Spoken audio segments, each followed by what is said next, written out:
All right, welcome to the good stuff. The big episode 34. We're back at the beach. We're back at the beach, so the jokes can continue. Yes. And it's just you and me today. It is. Yep. So break from the guests for this week, and then I think we've got another one scheduled in for next week, so all to be announced soon. Very Well, good. It's not going to be announced.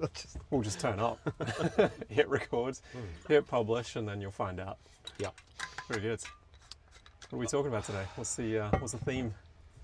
So we had, this morning we did our first touch, don't look workshop, which was fun. Yeah. So the idea of, so I need to find an icon for this workshop. It's an AI workshop. The idea is you use the tools instead of just talking about it. So everybody has got an opinion on AI. I feel like half the time you read them, you kind of think like, I don't know if this person even has ever used this. Like, this is a weird opinion to have. And I thought, well, you got to get stuck in.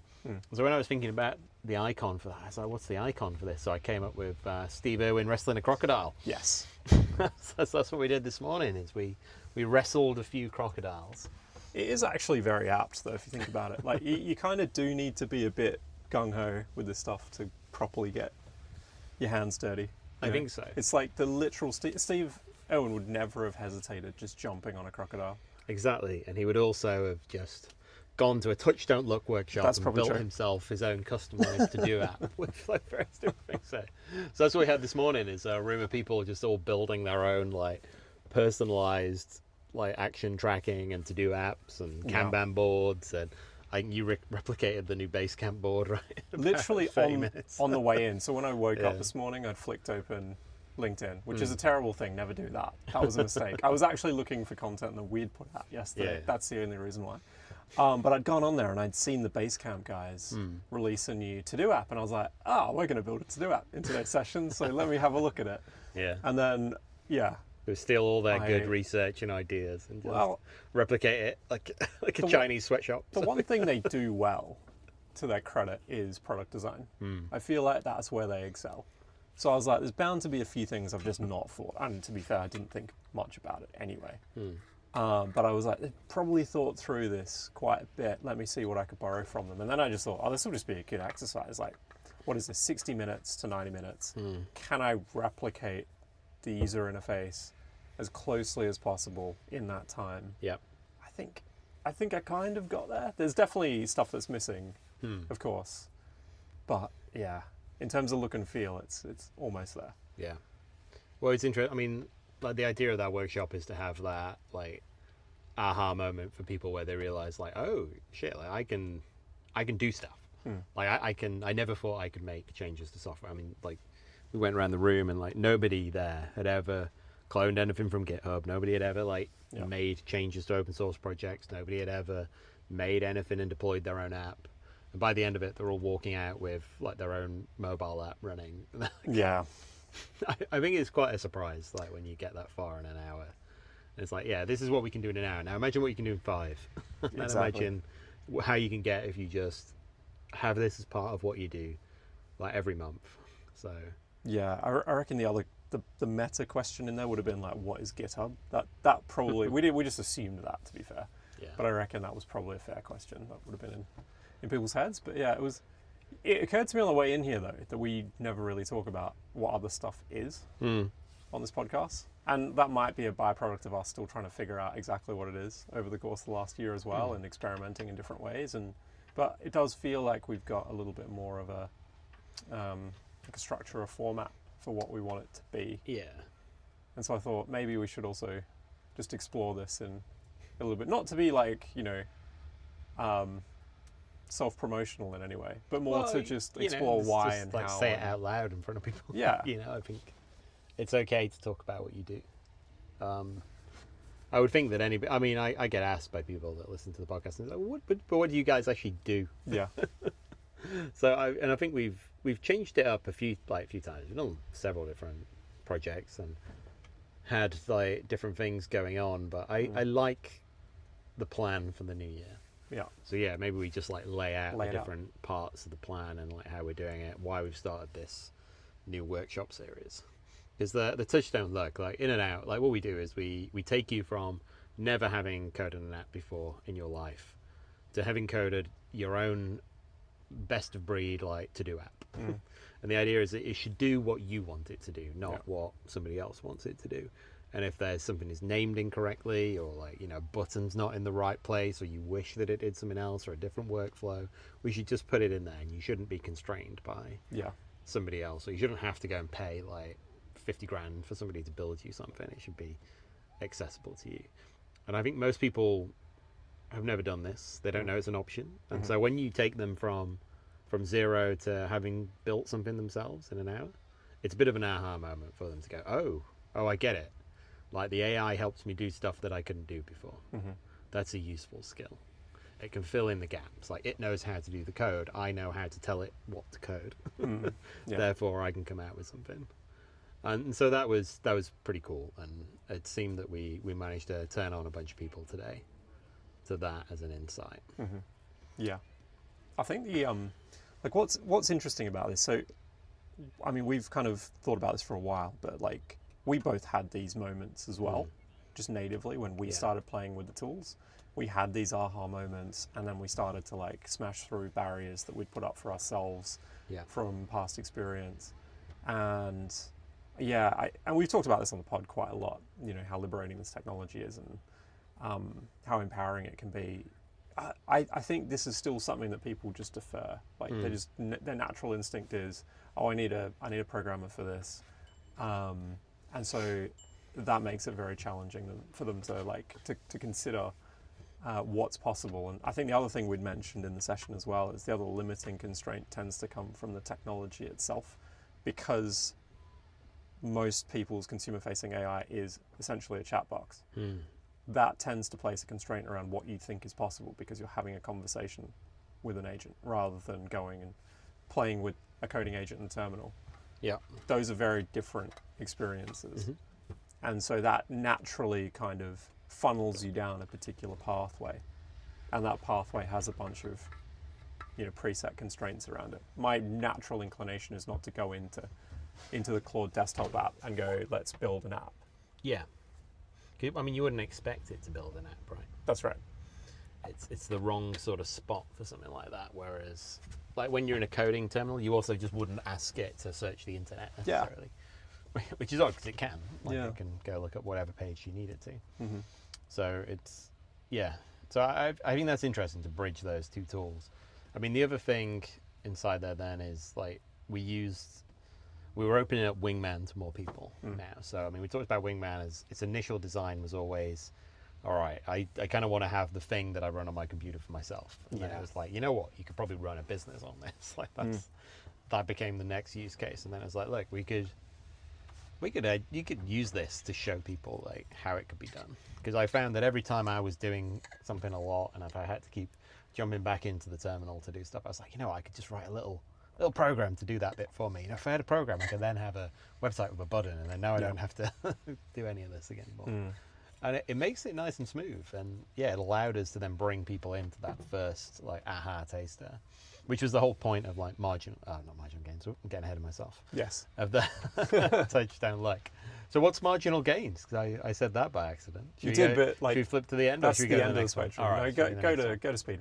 Okay, so then the next aspect we were looking at was something that we were calling Speedrun. And so the point of marginal gains, that's right, the point. I got up very early this morning. Yes. The point of touchdown luck was to it's a quick taster to get that aha moment, and like, oh, maybe I can do stuff for myself.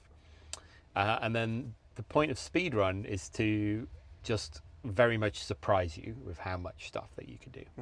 So one thing we touch on like very, very lightly at the end of Touchdown Luck was we actually then had the agent start interacting with your to-do list for you. It was like, oh, so now the agent's like looking at my to-dos and telling me like what I've got on for the day and giving me a briefing and stuff when I come in the morning. That's interesting. But what would be more interesting is when they start doing work. So we do this in Speedrun, and the way we work this out is we take like a part of your business and we just build the whole thing in a day. And so the idea is you come in and you build yourself like a CRM. Now you might already have a CRM, that's fine. This is the idea to go, same as the to-do app. We say, look, this is the sort of thing that everybody needs.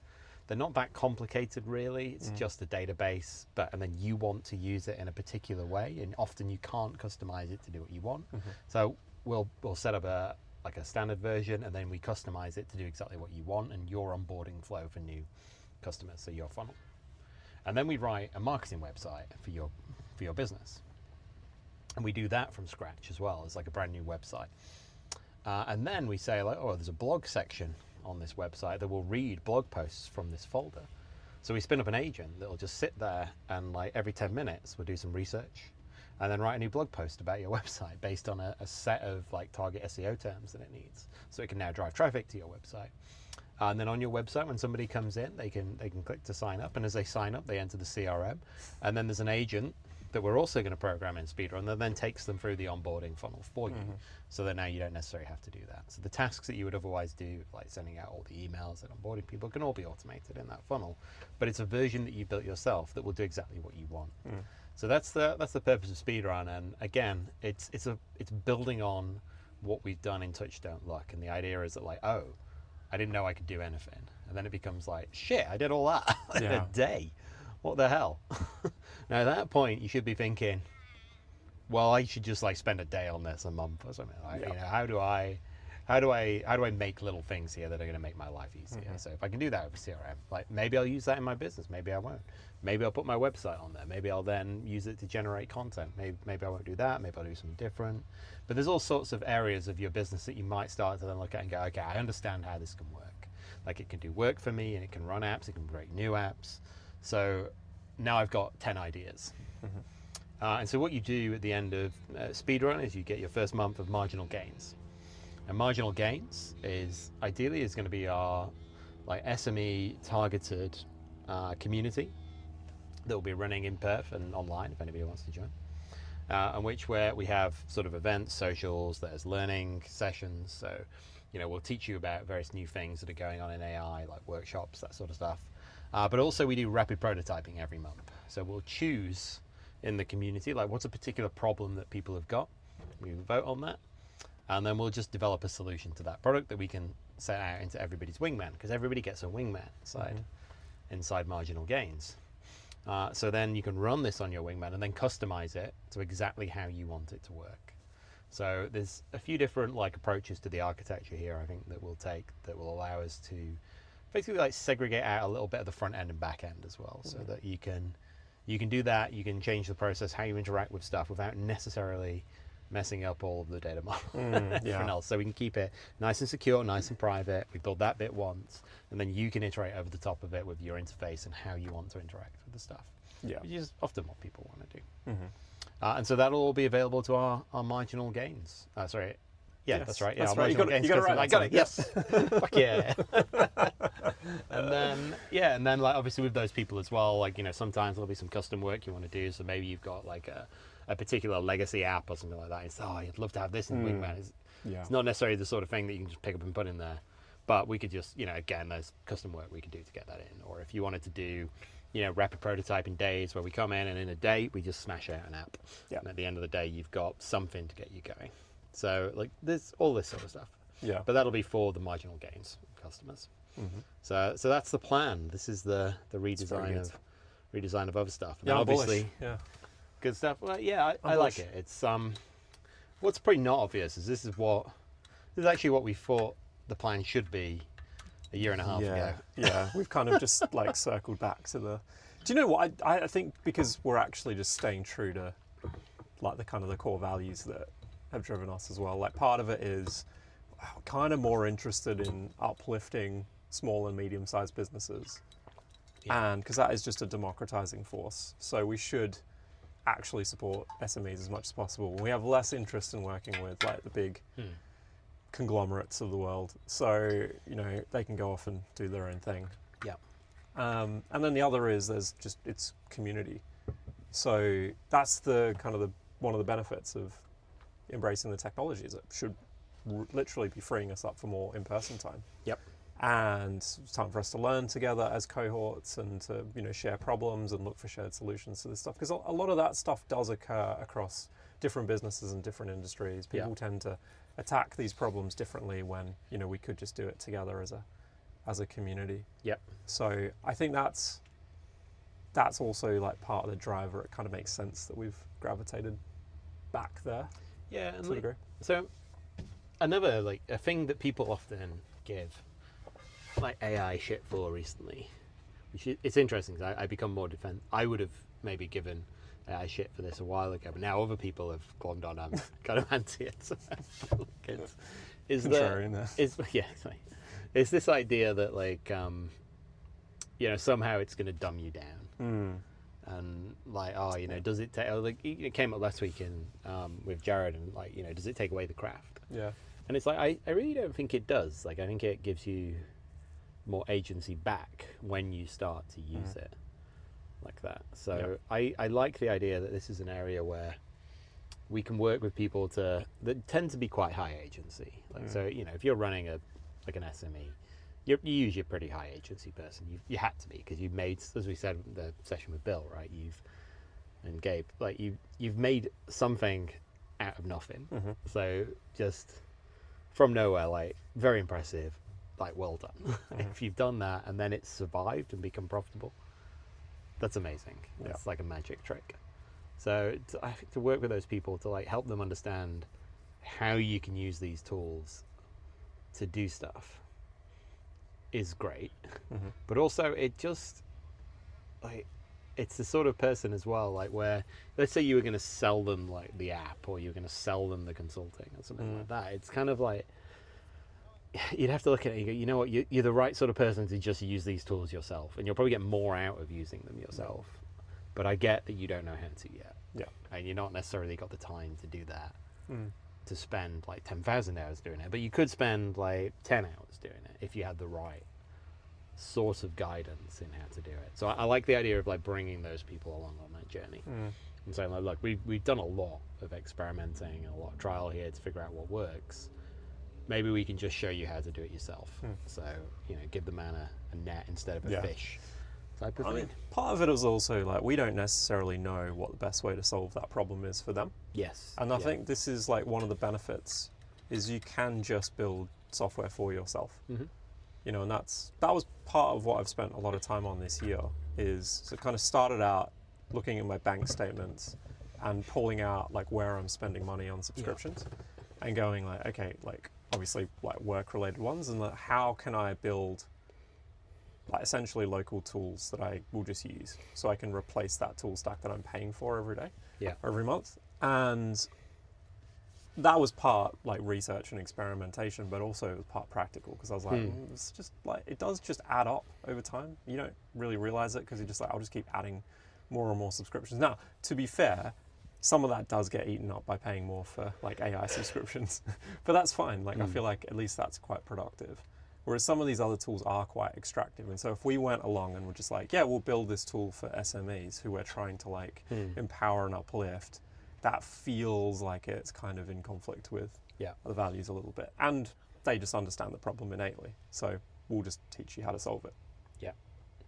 I mean, I think that's it. Like, and also I also think you often don't understand your own problem when you start. Like, you need to almost it's in the doing is the learning, like sort of thing, right? It's not until you actually create something, try and fix the problem that you go, okay, it's actually this thing like upstream or this thing downstream, or like, you know what, like, I thought that was a good idea but it's not. And it's that learning of like, I did something, I tried it, and then I learned. It's the learning is where you actually get the value. And like in the traditional sort of software paradigm of saying like, all right, I'll learn something in 6 months. Let's just throw a quick $100,000 at this and see if we get anything. And that's cheap for a lot of projects for 6 months work. If you can just go like, all right, I've put a day into this. And now I know that was a bad idea, but I like this bit and this bit. And then you iterate it, and then it gets better. And you like a couple of days in, you're like, you know what, this is pretty good. And you learn more about your problem, you learn more about the app can be there, but you actually have a physical prototype of like exactly what you need. Yeah, exactly. The other thing is like, if you go take like a really big like complex process inside the business, like that's a high stakes environment to jump straight into, right? Because you don't necessarily understand how the tools work. You probably like quite averse to taking any kind of material risk to mess around with that, because you know, like, okay, it's messy and it's complicated, but it does the job that we expect it to do, and that's predictable and okay. Yeah. The last thing you want to do is go and mess with that. And so, like, that's what's been really good about like the touchstone look sessions is, like, and even speedruns to a certain degree as well. Like, these are kind of like low stakes test like sandboxes for you to like just step into, start playing with the tools. Doesn't matter if you break anything. It's just designed to get you to this moment of clarity, and then you're like, oh shit, yeah, I can do this. Well, and analogous enough, right? So in that session, we go from, like, you know, you start off with a to-do app that's pretty simple. It's quite a nice one because it's quite minimalist, and you type and it creates something. So from one keyboard session, you can smack out like 20 to-dos pretty quick, which is solid, right? That's what I used to like about linear, hence why it looks like that. Yes. So you get that, and then you go, okay, and then you turn it into a Kanban board, and you're like, I've had like hundreds of Kanban boards for various different things. Like, all right, well, that's pretty useful if I can just have that for free. And then you have like it was like a time bucketed planning mode. So you got like, you know, you have like today, next week, week after, next month, don't care. Yeah. And you chuck them into it, and it'll set all the end dates for you based on the end of that week, that day, that whatever. It's like, oh, that's actually pretty useful for picking days instead of doing it on like a one-by-one thing. I can just chuck them into a bucket and off we go. And then you turn that round into a calendar view or a timeline or a Gantt chart view or a schedule view or curation stuff. And it's like, oh, I can do whatever I want with this thing. Like, and I'm not. And then you realize that, you know what, like about 50% of all the stuff in the business is just really saying we should do some work, tracking that we've done the work, completing the work, and then telling someone about it. It's like, it's basically a to-do app. Yeah. It was this is why, like, you know, the agile management stuff has just led to just being like hundreds of millions of dollars riding on whatever the post-it note glue holds on that whiteboard and stuff. It's just like, it was pretty funny though. Like at one point, like one of the guys was showing us like what he'd built, and you were just like, yeah, see, you've just invented Trello. And it's like, he was like, oh shit, like, yeah, like that's kind of cool, because everyone knows that. You know, everyone knows on it. They've all used it. It's, you know, people pay for it. Yep. And you just built it in like, you know, 60 minutes. It's pretty crazy. From nothing. From nothing. Well. And like all of these people are just like, have you ever like made an app before? No. Have you ever like, I don't know, downloaded source code from GitHub? Yeah. It's like, we don't know any of those words. It's just like, all right. And then like 3/4 of the way through that session, I think, when we finally got them on their mobile phones, on their smartphones, that was another like big leap as well. And people were like, oh shit, it's on my phone. It's like, real. What? Like, I thought it was just in this app. It's not. Like, no, this is an app. The whole thing was live the moment you did it. Yeah. Yeah. So I think that's like, I think those moments definitely occurred, which was the goal for today. That was the goal of the session. You know, can we replicate those like aha moments where people are like then addicted? And I think that was broadly successful. So that was good. I think anyway, in terms of like the business offering, there's like a nice like funnel there now, and it makes sense to step through each of these sequentially in order to just like get the most out of each block. Yeah. So yeah, bullish. I think it was good. And I think the other thing, just in terms of like starting with low stakes problems, like obviously we've been messing around with a few vibe coded games for our new Advent calendar for December, if people want to check that out. Yes, if you go to advent.otherstuff.ai. Yeah. I think games are like a really great way to start, because it is just like, it ticks all of the boxes, you know, like you're not going to break your business. You know, it's not that complicated. You don't really need to have any kind of technical like domain expertise in order to understand what's being outputted to you. You've just got a sense of, is this game fun? Does it work? Is the logic sound? Like all of those things, like anyone who's ever played a game in their entire life will just know innately. Yep. So it is kind of like a really good place to start. And also you've got like really short feedback loops with games. Like you can just start vibing, and then you'll have some interface that you can play with pretty quickly. Yeah. And so that's nice too. That's a nice experience. We should put those videos on Twitter. It hadn't even occurred to me to talk about it on Twitter. For the Advent calendar. I posted it on Twitter. Yeah, okay. Yeah, but you know, I've only got a few followers on there, so it doesn't get too many views. You know, you're not paying for the blue check, so you just get rate limited. I am paying for the blue check. Well, only recently. But yeah, I just don't tend to use it much, to be honest. It's been more Nostr focused lately, to be fair. I like Nostr. There's Yeah. a lot of engagement there. It's good. I think But on the games bit, Yeah. So what I thought was, just to explain the reasoning behind this, is that what we figured is we talk a lot about how you can get a bunch of stuff done with AI, but it's kind of hard to show people, and so we wanted to make a very public way of doing it. And we said, well, maybe we do something, because I had in the back of my mind, it'd be fun to do something over the Christmas holidays where I release something new every day. And I hadn't really thought about starting it while I was still trying to get other work done. Yeah, It's going to be during downtime, and it wasn't going to be quite as full on. And we talked about it. And it was like, what we could? We came up with this idea of just we could have an advent calendar. Yeah. And then the advent calendar reveals a new present every day, and the new present, and I think we were saying do we do a mix of apps and games and stuff. Let's focus on games. Yeah.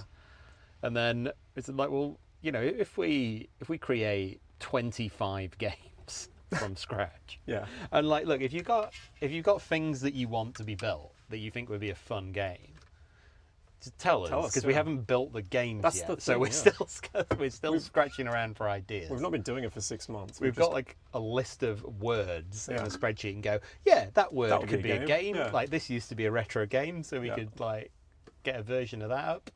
And the idea is we're just doing one a day. So I think we're 3 or 4 deep today. Yeah. This was Today's the third, yeah. The third, yeah. So we're 3 down. Tomorrow's is pretty much ready now already. Yep. So and again, tomorrow's game is based off a suggestion that I got in a group chat yesterday, and I was like, oh, okay, cool, I'll build that tomorrow. Yeah. Send it through. So that should be pretty good. But it's a lot of fun. And the got idea one. is that can we show you via proof of work? that, Yeah.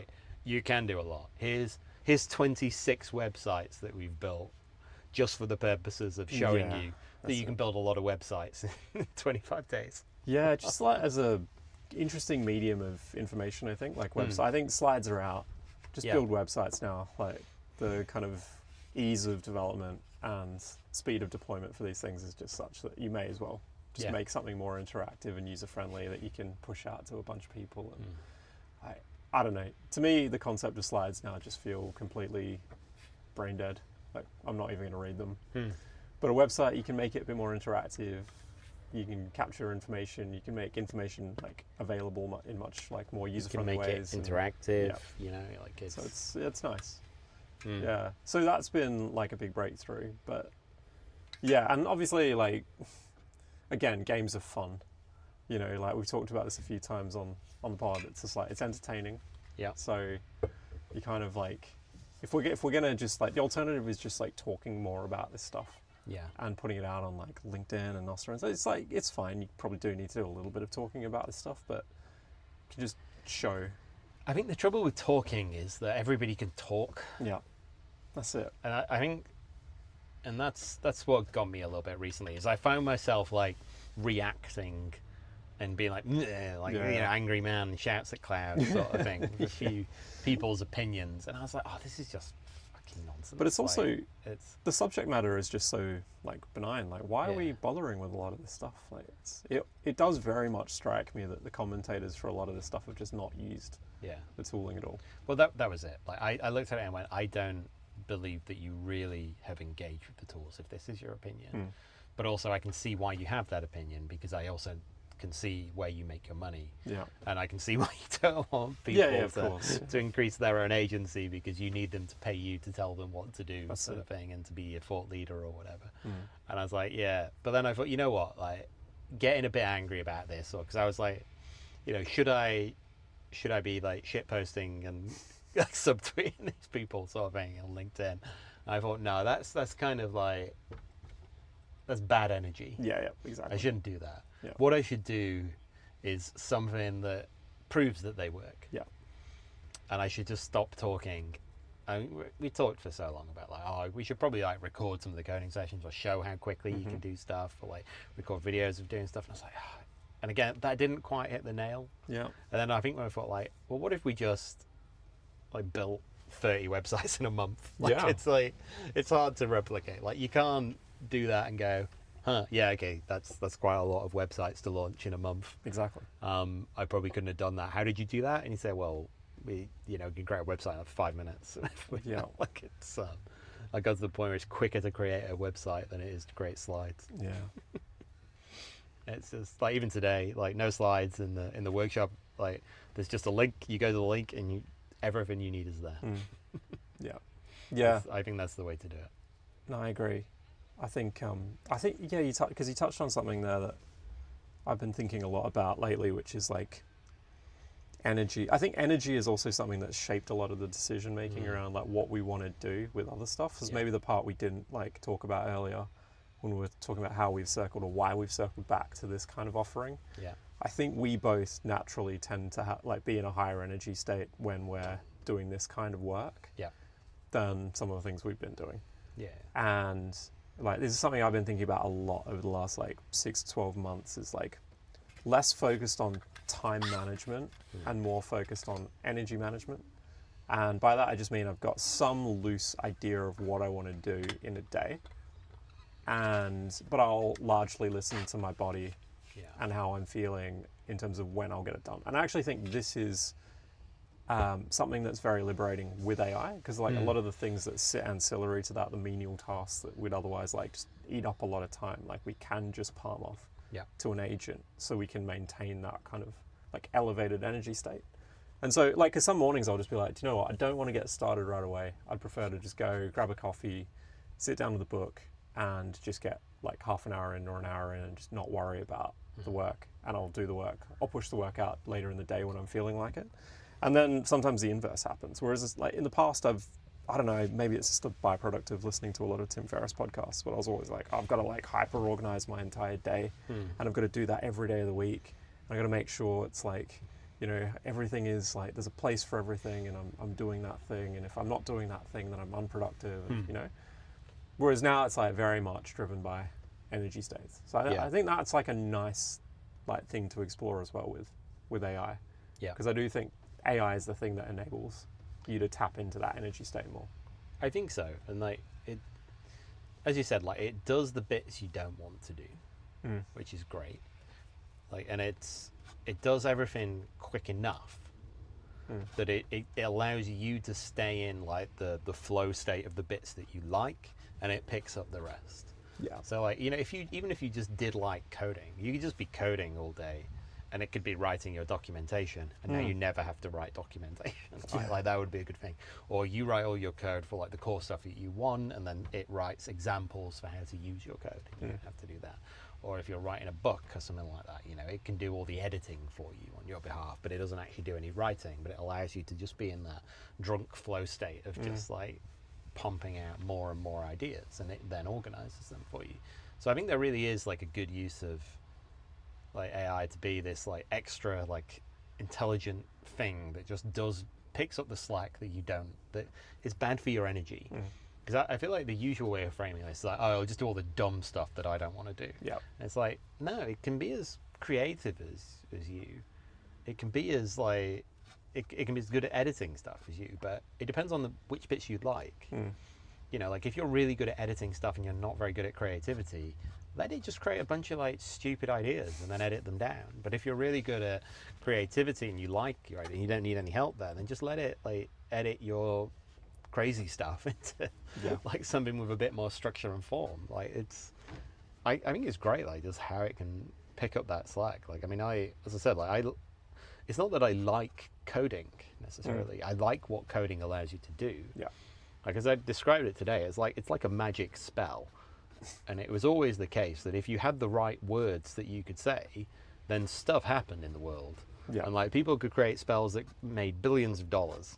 Like who doesn't want to know? It's like, hang on a minute, what's this spell language that I can learn where I can make $1 billion? That sounds cool. Yeah. And like, you know, you have to be pretty good to make $1 billion with these spells. But plenty of people have made a lot of money with code as spells. And you think like, well, the spells just got easier to say. It's like your spell book just got an AI agent. And you said like, can I do this? And he goes, yeah, let's have a crack. And then you have a look at it. And I get a lot of energy from just working with these things on new products and just saying like, you know, I want this to exist.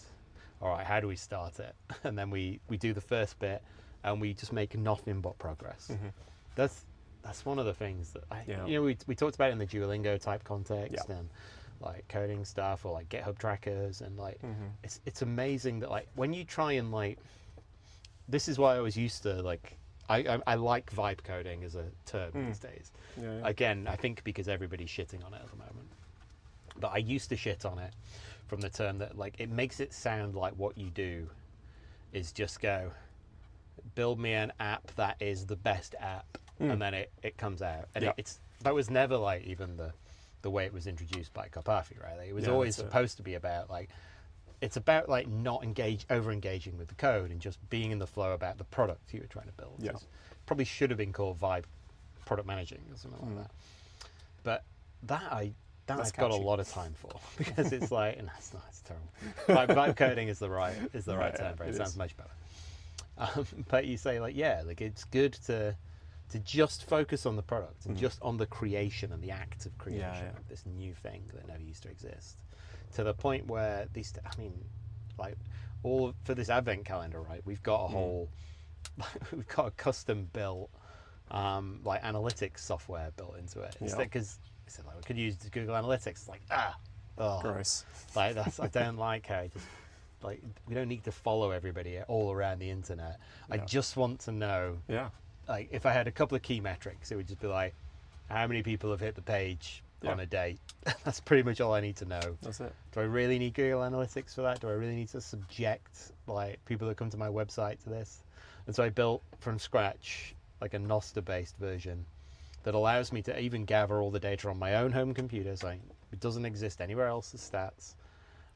But like you can talk to it. So every time you hit the website, you generate a new Nostr account, and it writes to my home computer and just says, someone was here. It's kind of perfect. Right? It's a unique key in the browser, so I know if you're a new person or an old person. So it's nice. Yeah, it does the job. Easy. You know, I think one of the things you said there as well.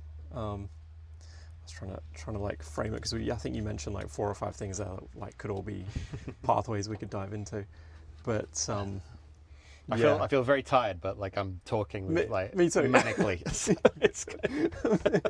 Let's see how this one goes. Me too. I was like, people get it out of their ears. What the fuck? Are these which one do I choose? No, but I think one of the things I was going to say about this like vibe coding bit as well is like, I don't understand where this notion of just assessing the quality and veracity of a model off of its ability to one-shot something came from. Like, to me, this just feels like the complete wrong standard, because you just wouldn't expect this from any, like what do you do in life or in your work, like at all, where you're like, I have to nail this in one go? It just doesn't, like, nothing good ever like really emerges that way. Like, everything is a process, and that process is usually iterative. And you usually take small bites of the process. And these things compound. That's kind of the way we should be assessing these models, is like, actually, how good is it at solving the problem? Like bringing them in the gym and going like, just lift that 100 Ks. Yeah, straight off the bat. You've never been in the gym before, lift 100 kilos. It's just not practical, right? And so, like, and then like everyone will jump on, Gemini 3 is like the greatest thing ever because it can one-shot like novel websites. It's like, yeah, cool, until next week.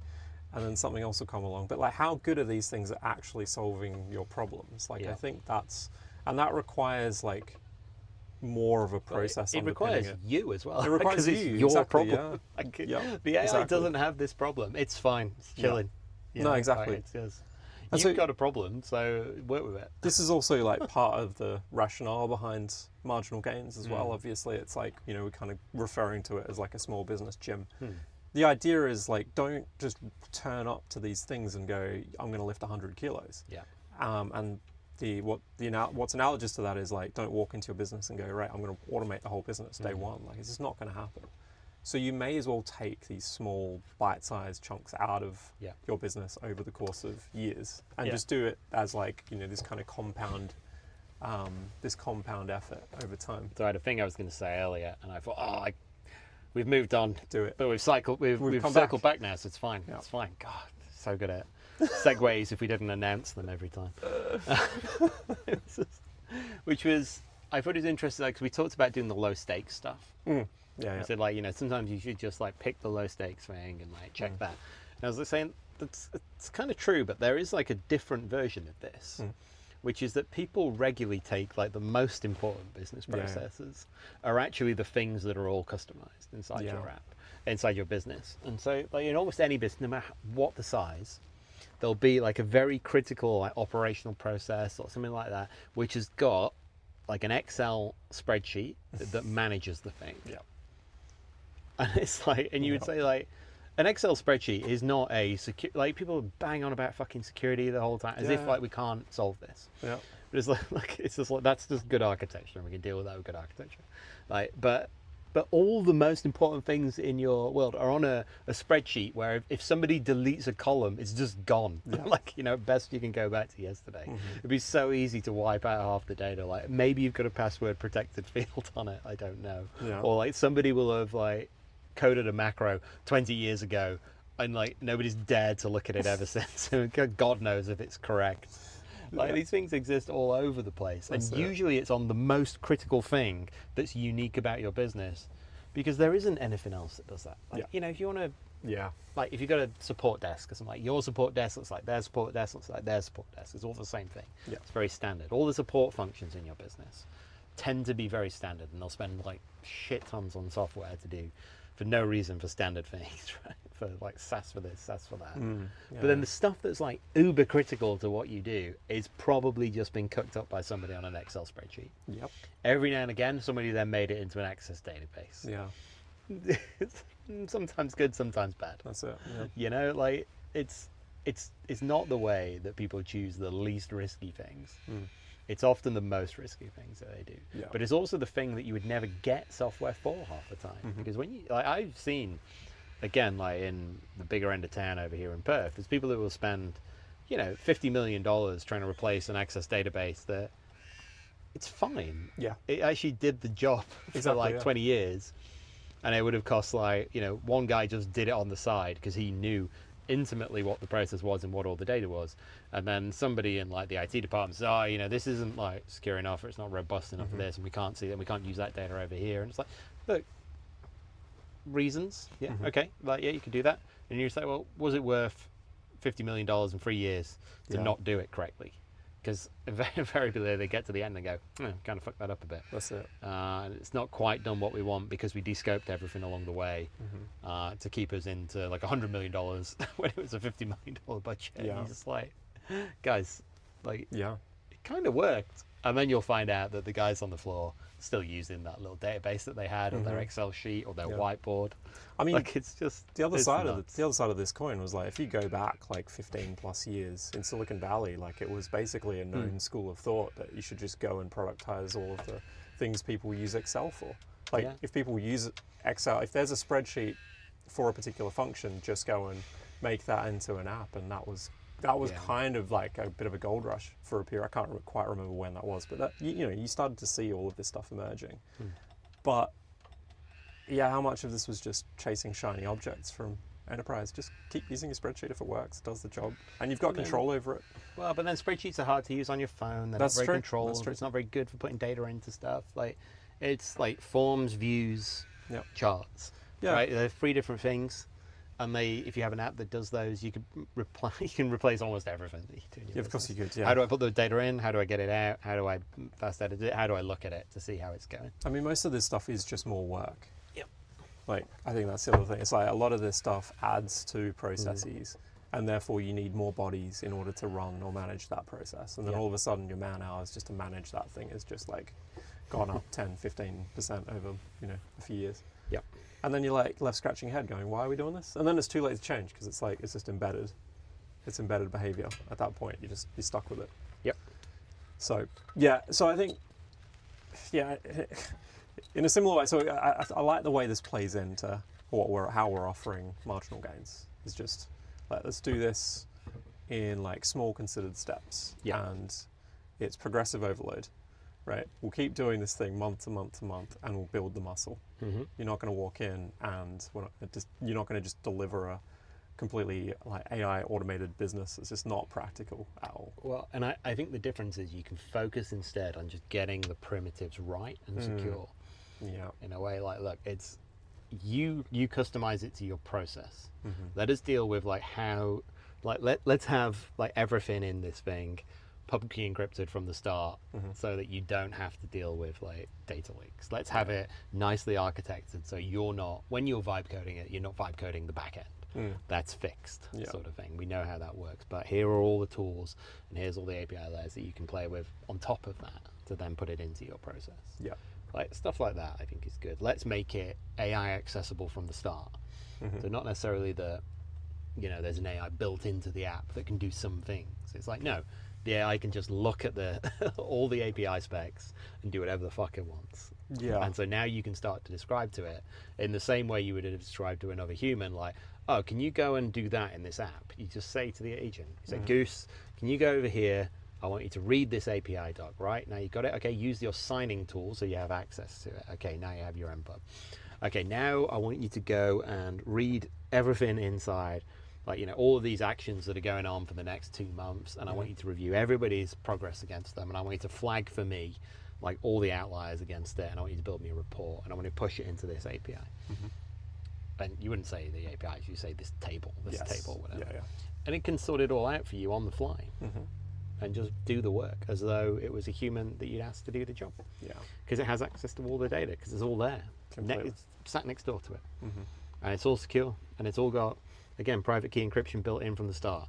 Like, this is going to be, like, we can build these things to be way more secure than the shit that you think is secure That's in it, your business at the moment. It's almost laughable, but the trouble is, like, getting the time and attention to do it, which is like the other aspect that we talked about as like the business gym analogy. It's like, oh, you just, like, it's hard to, you know, in the same, I wouldn't go and, like, if I needed to go to a gym or I wanted to get a trainer, like, for me to go and pay for that trainer for like, to hire them, like, exclusively for a year might cost, you know, 500 grand, doesn't it, to get somebody for what they might. Instead, they could have a gym. I could just go to the gym. I don't need them exclusively, but if I turn up a few times a week, it'll work out just as well as if I'd have got them in anyway. And then they can have a whole bunch of different people can do that, and then they can still make the same money, if not more, from the same way. So I think it's the same sort of concept that we want to go down with for the marginal gain, is to make the economics work. So it's like, look, it just doesn't work very well to try and work with small businesses and just charge a fuck ton of money. It's just the wrong way of doing it. So what we need is something that's going to be easier and more progressive, allows them to engage, and then, like, if there's point solutions and points where you need to come in, then you do them in small points, but it's built on this same robust, like, back-end infrastructure that everybody can use. And then it's wingman, so fuck it. If you don't like it, take it and take your toys and off you go. It's you know, open source, let's not be extractive. Again, like, just sticking to the values, which I think we kind of not deviated from, but we just, like, maybe lost sight of. Because I think you're right. I think we'd kind of, like, maybe not mapped it out as cleanly as this a year ago. I think it was maybe... Well, I think we were trying to, like, figure out what the market wanted more than what we weren't... I mean, the market was also way more immature a year ago. But you know what I mean? Like, I think we chased for things that felt more normal to what people like. You know, like, people understand consulting work, so it's kind of normal to sell them consulting work. And you can sell it for more than you can sell, like, what we're going to do. So you would almost do, like, less work for more money in a way, but with worse returns on energy and probably a worse long-term view. It's more short-term focused. But people understood it. And so you go, okay, well, maybe that's a track we should try. But I just don't think it's, like, it's not where the energy is going to be for us. So we've got to respect that. Whereas I think for this, I'm like, look, I could see this being a bit of a slog for a while because it's a different engagement model. But then I think once it works, it's going to be good energy, and it's going to be, it'll build, it'll compound. So. Yeah, there's a little flywheel in there as well, a little network effect. But ultimately, I do think, like, kind of want to lean into community as well. It makes sense, I think, to have these more, like, kind of human engagements as well. Because sometimes I think, like, the technology pulls us out of that state a lot. You know, spend a lot of time in front of the terminal and not enough time just going and having coffee with other humans. Like, that's always nice as well. So, well, I mean, I think as long as you're getting the energy from doing that way, that's fine. That's fine too. Yeah. but it can let us. Like, why not both? It's like exactly You what know, exactly. I like both. It's the balance, right? Yeah. Yeah. Yeah. Well, bullish. Feeling good about it. Any other takeaways from 10 out of 10. today's- Would recommend. Yeah, that's it. Any other takeaways from this morning? Oh look, I like that we saw the moment. Like I feel like as I said, I feel like I need some more. Maybe I need to get some like medals made or something. Yeah, little some badges. certificates or Yeah. badges in Wingman. I think is a good Yeah. quick way of doing it. But like to mark that, like it's like I was talking to like Bethan afterwards, and she said like, oh yeah, there's like it was interesting when I got it on my phone because I was like, oh, it's real. Because when it was on the computer, I was like, oh, it's not like I've really made anything. Like, and it's like you kind of need to snap people out and be like, no, like this is, and like what you're doing is no different to like how most like software development is done. It's like, oh yeah, but I made a mistake and it crashed and it didn't compile and run. It's like, yeah, just like everybody else that's ever done anything with code. Like this is what you do. Is Standard.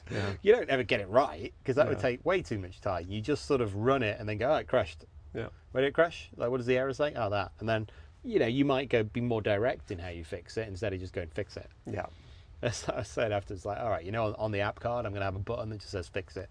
And if you do that, it just calls up a new session. It pipes the logs in and just goes, this is broke. Please review and fix it. Back. Yeah. It's like, and then closes it when it's done. Nice. As soon as it runs again, it closes. It's like, there we go. Yeah. I think it's like you, right? With your, like when you show your app screen, your home screen, and you've got, the apps that you've got on your home screen, the app icons that are there. I think the most used ones these days. That experience is quite visceral, and it's like, oh yeah, cool. Like this, an app icon on my phone. Like I'm pretty sure only like really large companies do that. Like, what?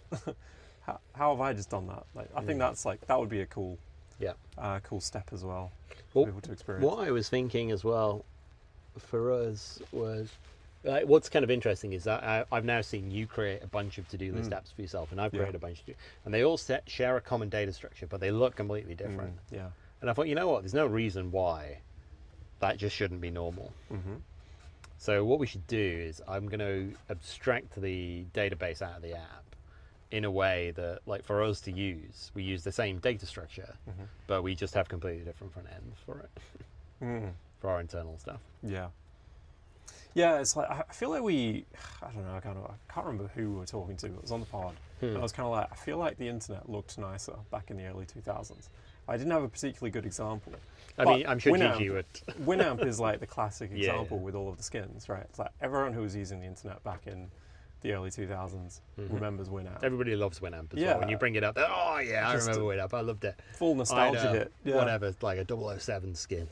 Yeah, I mean, but that was the thing, right? It's like everyone had skins for Winamp, and it just made Winamp like that little bit more unique, and I just haven't. It was really just a little bit more quirky. Yeah, right. Like everything looks a bit standardized now. Everything is it's the lowest common denominator. I mean, I feel like half of our stuff is like reasonably high end things. This is usually when you've done it, and then half of our stuff is like it's just like leaning into an 8-bit aesthetic. Yeah. Because then it's just like super quick. Yeah. I mean, although, oh man, those little parachuting cows that they look good. I was like, you know what? we could be. Is that tomorrow's game? No. Yeah, so we'll not reveal too much about it because you got to get on the Spoilers. advent calendar, advent.otherstuff.ai for the games. Send us your game ideas as well. But even that, the amount of times I've wondered about, like, oh, it'd be nice to have a game on my phone. Or something. And I was like, probably because these were all just single like HTML files as well. I should package them so you can actually save them to your phone and play offline. Yes. But it would be, and then you just publish it to Nostr when you get back online. Maybe I could always make it right to your local relay, and then that way, if you've got a local relay, it'll still publish it. Anyway, yes, that's not required. We'll do that. But it would be, so we could do, the amount of times, it'd be nice to just have like a little game to play for 5 minutes here or something, just pass the time. Or that's it. Yeah. Like the kids want to do something. I was like, oh, I don't want to go to some like game. This is gonna like just fill them with adverts and all that sort of crap. And whereas this morning, like kids go, oh, what's on the advent calendar? What's on the advent calendar? I thought they meant the advent calendar. Like we got a box thing with challenges and bits in it. Yeah. And then, but no, they just wanted to play the other stuff advent calendar. Yeah, that's cool. And I was like, oh, it's a block breaking game. Have you ever played one of these before? Like, no. I was like, it's It's like you didn't even grow up in the 80s. Yeah, it's crazy, isn't it? Yeah. I realized my son yesterday, he was trying to like, the power-ups were coming down. He just kept like avoiding them almost. It's like, Yeah. It's like, why aren't you getting the power-up with the paddle at the bottom? And he's like, oh, is that how it works? I thought I had to hit it with a ball. And I was like, oh, interesting. Like, Yeah. It's like, oh. That's so funny. It's like you're not used to playing this sort of game. But the stuff like that was just native to us because we grew up with it. But well, yeah, you swim in it, right? So that's so funny. but we'll get more stuff to come. Like, Yeah. I'm excited There's to some good see. Like, we've got a big one to drop on Friday. Yeah. Which is like, because a lot of them at the fun. moment are kind of like, oh yeah, this is like kind of nice. I can spend like Arcadey, 5 minutes playing this little arcade games. This one's like a bit more involved. A little bit. It's It wasn't one shot, put it that way. no, but I think it's going to be fun. So I was just adding in some like additional like logic for the logins and the score sharing because I think this one's going to go well. This one's going to go well on Nostr. I think. So we'll see. I mean, it was like I'd originally intended it to be multi-level as well. Yeah. And so obviously reined it in for the advent calendar. But at some point, I would like to release it as like multi-level. We can and keep going. keep adding to it. Well, I mean, I intend to keep these games up. Yeah, they we don't should. like. I was thinking that this morning. There's no overhead almost No. to run. So I think we'll just keep them there forever. And then, because I was like, well, then I can just have the advent calendar on my phone. And I just pull it up every now and again and just choose from 25 games. Exactly. Like I've got a big one planned for Christmas Day as well, Nice. which again, I think this was one that I'd thought about recently. I was like, oh, you know what, that would make that could be quite a killer game. But it's involved enough that I was like, yeah, I need a bit. Probably need like a couple of days over the Christmas holidays, like once Just to properly. I can concentrate on this, Yeah. just to get it done properly. Yeah. Because I think it could live almost like natively on its own. Yeah. Yeah, I think I like the idea of having like a little games hub that just like outlives the advent calendar. You know, just somewhere we can keep adding these things to as we come up with them. Yep. Little tools as well over time. Like I think we'll probably end up with little like single-use tools that would be handy. But yeah, I think that deserves a place to persist beyond Christmas. I mean, even the to-do app for this is like like the thing that what I don't want to get into is like hosting exactly 1,000 people's like databases for to-do apps. So we've got to like abstract that a bit about. I've got like a different work tree that does it with Nostr on the back end, so then there's no back end, which is fine. Then you just download it, run it, and you've got a database app. It's just making sure like it's not always super robust to do that. So there's a few more issues with it that I don't know if I can be bothered to solve. But but I think stuff like that, like there's like you can make little apps that if you bring along a Nostr key, you suddenly actually get quite a lot of functionality in it. Definitely. Yeah. This is only something I'm like recently starting to appreciate as well. I think like Nostr is quite a creative like that as well. Like once you start to dive into it, you just realize, oh shit, this is not just not just an app I can message people on. It's like, or not even an app. It's just like this is not a place where I'm just posting notes. It's just there is so much more to it.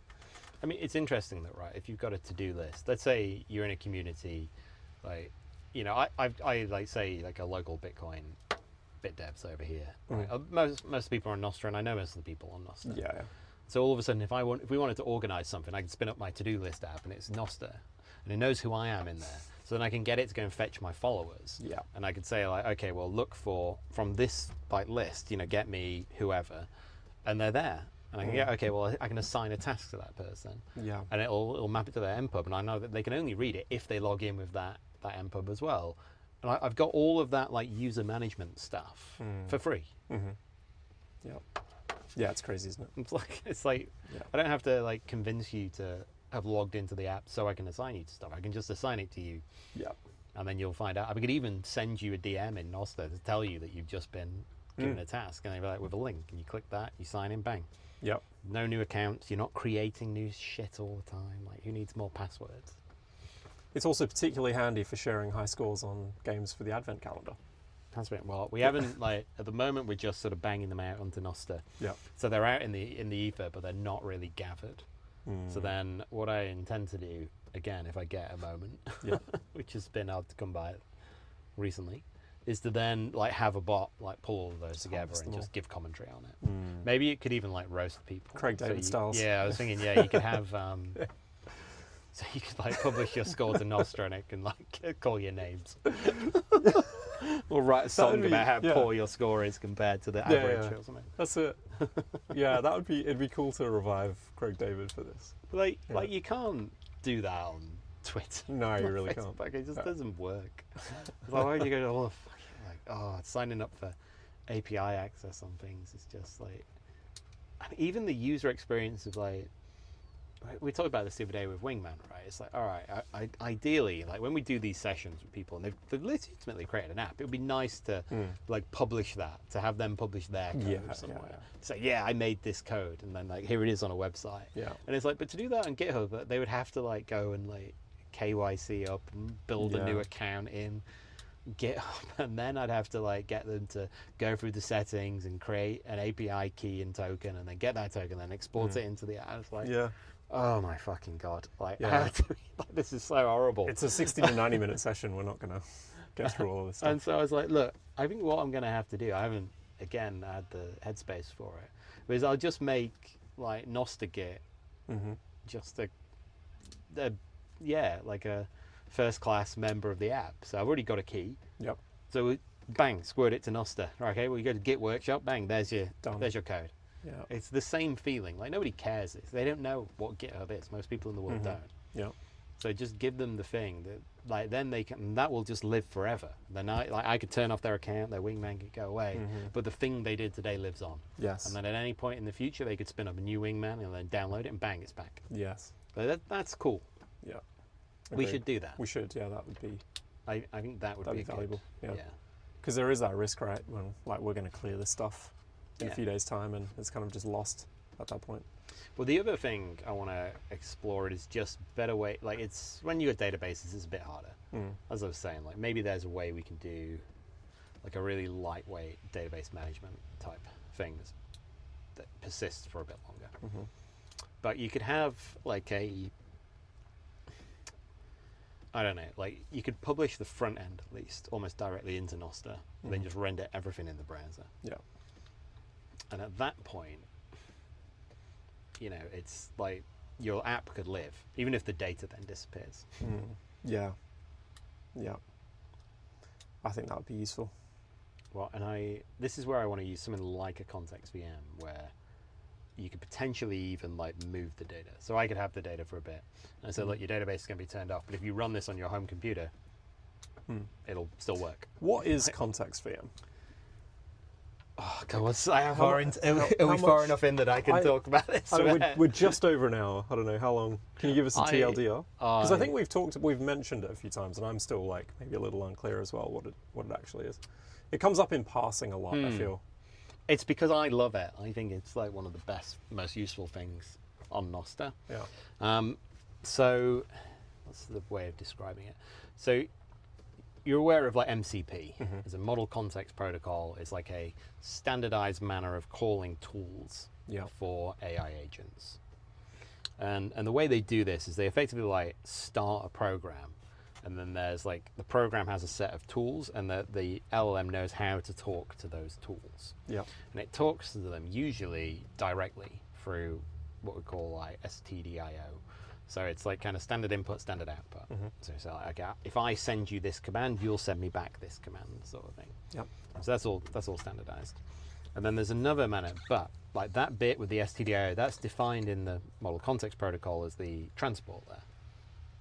So it's like how you go from the LLM to the tool. So that could be standard input output if they're on the same machine.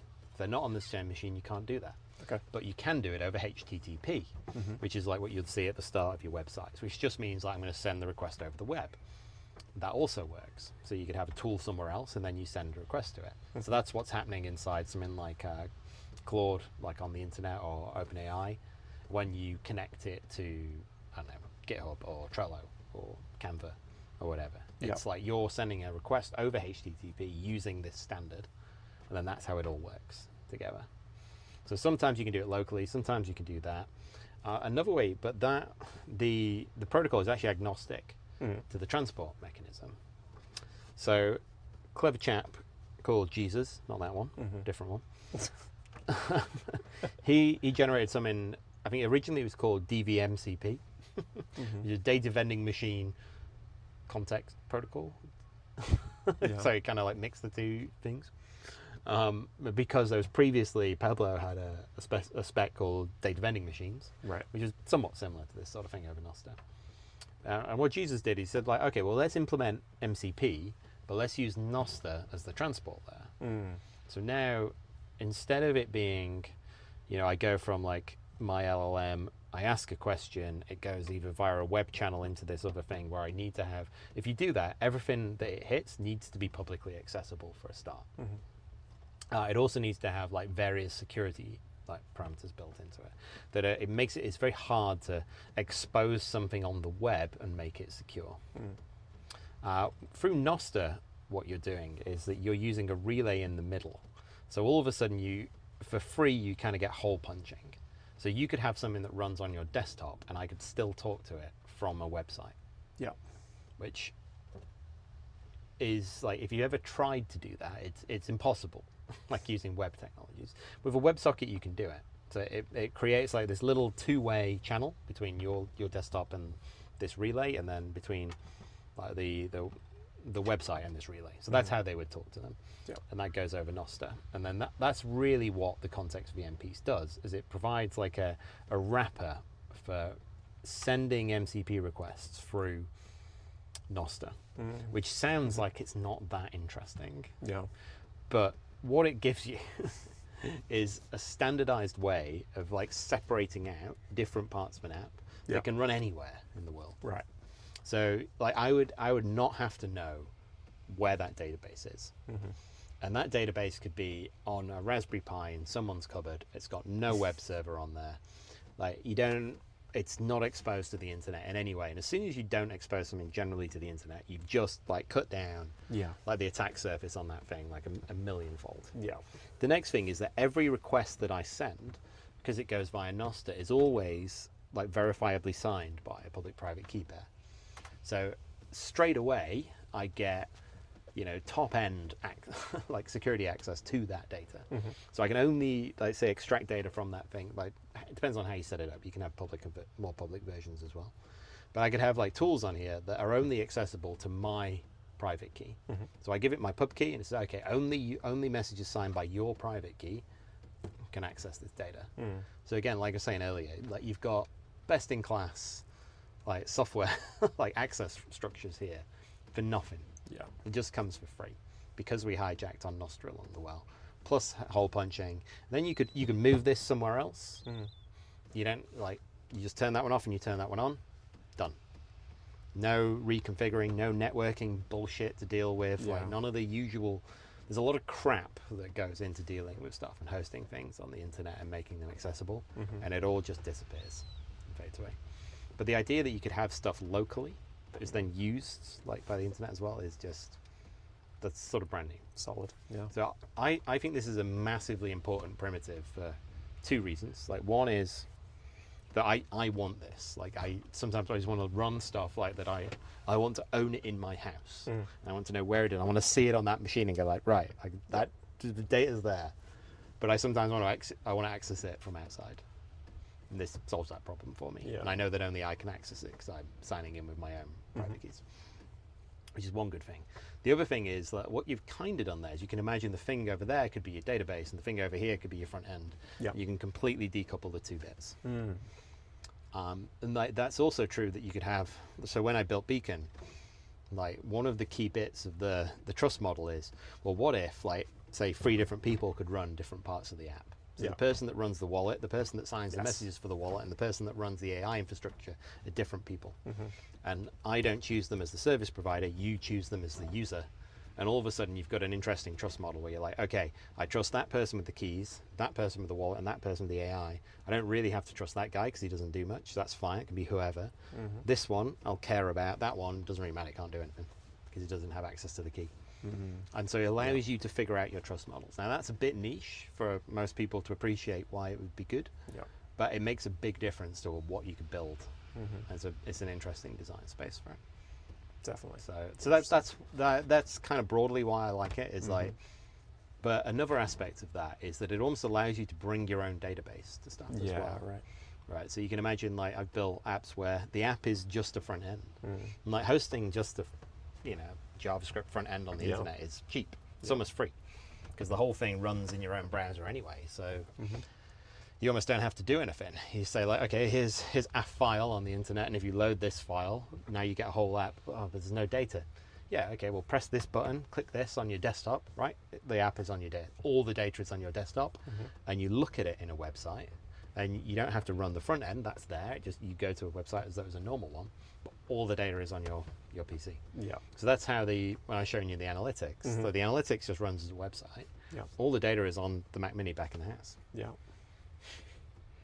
Yeah. Very cool. That's the beauty of it. And then you could then say, okay, well, I want to run my own version of that. You just run your own database. Nobody else even needs to know. You just change you change one thing inside the app. Bang, now it points to your database. Completely different experience. Very cool. That's why I like it. Makes sense. We should clip that up.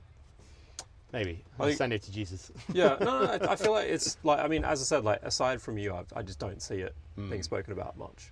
And it feels like it's important enough that it should be spoken about. It's useful enough that it should be spoken about more. So maybe it will. Yeah. It just needs a bit more time and oxygen. I think there's a few of us that kind of get it and are very interested in it. Yeah. But it's not broad enough for people to understand why this is a big deal, which is a shame, because I think this is one of the best ideas I've seen. Like, there's I mean, particularly in, like, Nostr development circles, there's a bit of I just like chuck it on a relay.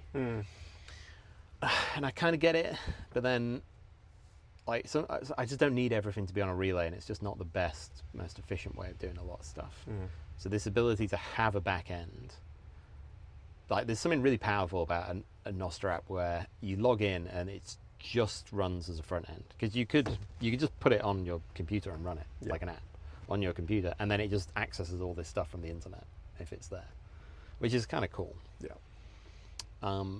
But it's also pretty useful to have a back end that you run. But self-hosting stuff is hard because now you have to become a quasi-network technician. That's it. You no longer have to. Like, running the back end is like double click, the app's running, cool.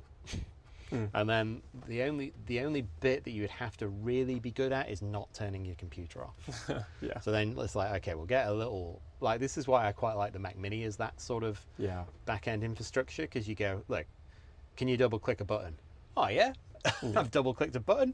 It's like, well, like, could you do it if you had to run the whole thing headless as a server? And it's like, ugh, like, that's not so good. And it's like, all right, well, what if it actually was a desktop that you just don't really have to turn off? It's like, and you just double click, and it's like, oh yeah, that's easy enough. So I'm a fan of, like, that as a back end, but it's like, you don't want to then turn your desktop PC into something that's, like, internet accessible. So you don't. You just run context VMs. So I think context VM on a Mac Mini with Wingman. Fucking bish bash bosh. Good combo. So if you were using Wingman with marginal gains and we're running it for you, we could still access data for you if you wanted to give it us. We'll just use a context VM. I mean, you can put all the tools locally for you.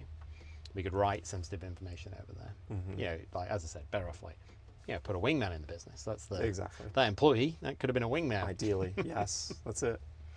Very good. It's a nice place to wrap. Let's call it. That's the good stuff.